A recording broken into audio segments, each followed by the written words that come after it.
এদিকে রাষ্ট্রপতি ও প্রধান উপদেষ্টার শ্রদ্ধা নিবেদনের পর বিভিন্ন সামাজিক, সাংস্কৃতিক ও রাজনৈতিক সংগঠনের নেতৃবৃন্দ পুষ্পস্তবক অর্পণ করে শহীদ বুদ্ধিজীবীদের প্রতি শ্রদ্ধা জানান। এ সময় সকলের কণ্ঠেই ধ্বনিত হয় বৈষম্যমুক্ত বাংলাদেশ বিনির্মাণের দৃঢ় প্রত্যয়।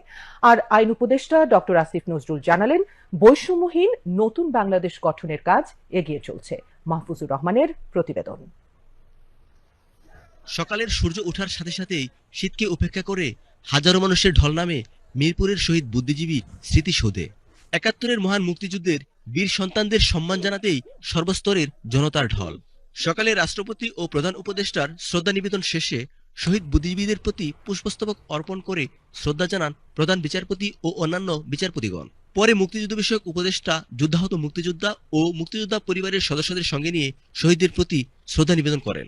এ সময় বিভিন্ন সামাজিক, সাংস্কৃতিক ও রাজনৈতিক সংগঠনের পক্ষ থেকে শহীদদের প্রতি শ্রদ্ধা জানানো হয়।